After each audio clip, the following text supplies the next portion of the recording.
It was sure feeling like spring for a little while. We got a bunch of shipping done, and then boy, oh boy, did it get cold. The ground is locked up and frozen again. Sometime later today, it starts thawing a little bit, maybe tomorrow. We're gonna get back to shipping tomorrow evening, Wednesday evening, and Thursday. But for now, I'm taking advantage of this cold moment to spend a little time in this high tunnel, get caught up with some weeding work, and take a look at seeing how the low tunnel in there is performing with this cold snap. So let's look at that together. The ground out here is remarkably seized up for being just a handful of days ago that we were actively digging and moving soil.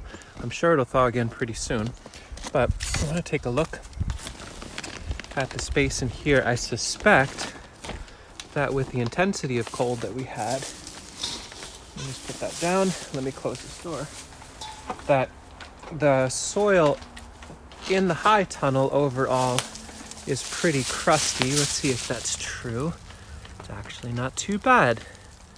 That got spit out.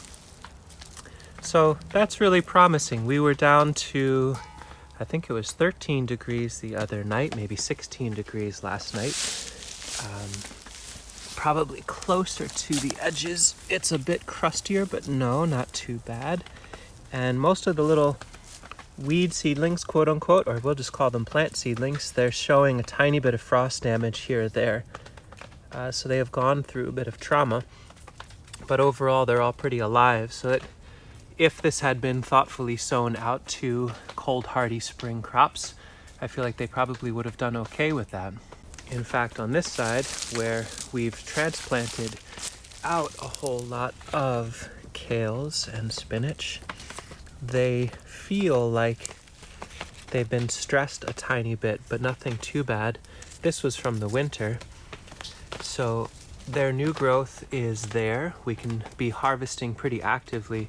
It's really lovely how this space works. Oh, there's a robin down there. I should open that door and let her out.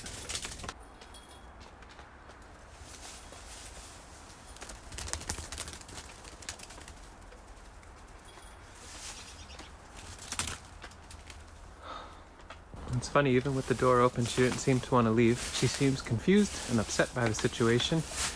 And I'm just going to move slow, and hopefully they'll be able to get on board with the reality of me being in this space too, and then sneak out when the time is right. It'd be interesting to figure out how they got in so we can reduce that.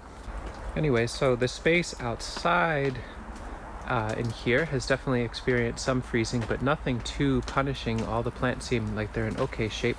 I'd like to open up the low tunnel and see what's going on in there. Fingers crossed, if it did go below freezing, it didn't go very far below. Let me pull this up. So far, so good. It seems like most of the plants in here are alive. Kind of has the vibe of going through some real cold stress. I could imagine in a few days when things heat up again, a fair number of leaves will droop, maybe hopefully outer leaves, and the internals will be okay. I'm gonna pop into this little device here and take a look at what it experienced over the last 2 nights. So according to that little thing, that device experienced below freezing conditions last night and the night before, but only by about a degree or so. The low is 30.4 Fahrenheit. So these friends probably experienced some freezing, but hopefully they'll rebound just fine. Everything's oversown in here anyway, so I think if some plants happen to pass away from the stress of that cold, it might make it a little bit easier for transplanting later. What I'd like to do though today is start getting on top of these mustards. They've gotten large enough now that they're worth harvesting for an actual salad. They're young enough that they've got a nice little spicy mustardy kick, but not too overwhelming or bitter. And I think I can go through here and start plucking lamb's quarters and mustards and get a salad together while doing some weeding. So that's what I'll do for a moment. And I'll tell you, this time of year, these sorts of plants are just so wonderful just to even eat raw. I just pull them up, pinch them by the base of the stalk, and eat the green side. and leave that to feed the walkway. They're really not too bad overall in the spacing here, but they grow so fast. This particular type of wild mustard really moves quickly, and they can easily get over. So in this case, this is all lettuce through here, and I think the mustards would really put a lot of stress on them if they weren't put into check. So they'll get plucked. And here where the anise hyssop is growing, carpets and carpets of little seedlings. That's wonderful. Where I see lettuce, we can leave that because we can lift and transplant that. Where there's random red Russian kale that showed up, we can transplant that, but the mustards will sneak out. I'll snip the bottoms off and get them into the salad bowl. It's certainly going to take a while to get a nice full bowl of salad, and even being careful, there's lots of grit on there, so we'll definitely wash this, but it's going to be a pretty lovely salad for a snow-covered day.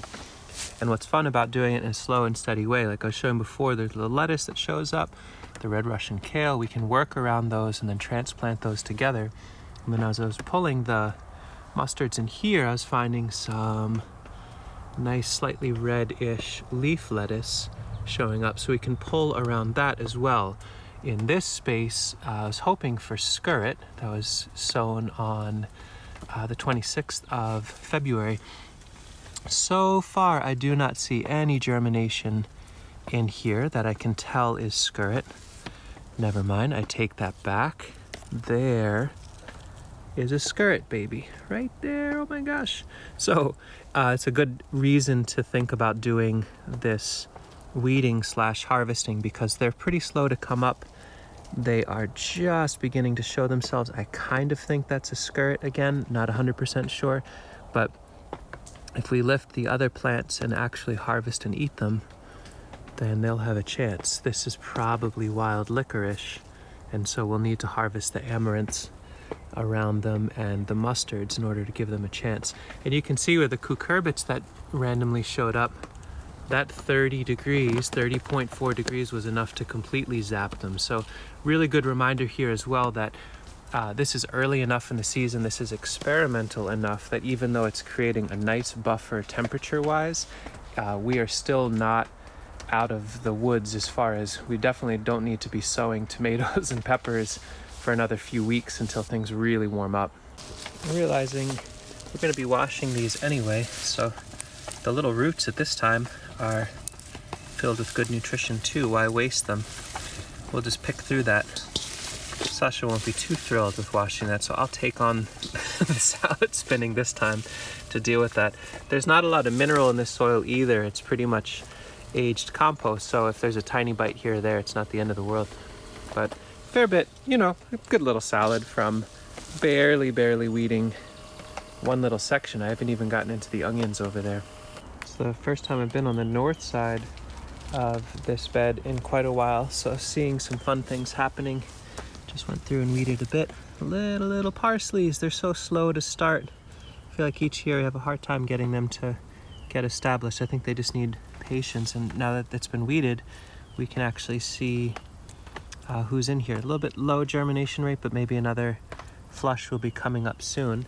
And we certainly had 100% loss or 100% non-germination on all of our onions. We had older seed and all of that did not work out, so then we can just erase everything that's been growing there, eat most of it, and use where the onions are as a place to put tomatoes and peppers, since there's a nice gap there. So it's a loss, but it's also easy swap for the next round. Then we've got New Jersey tea. These little starts are coming up really nice, which is pretty fun. There's also Amorpha nana, which we've never grown before. Fragrant false indigo. These little nitrogen fixers are coming up pretty darn strong through here. And slowly but surely weeding out and eating out. Weeding and eating.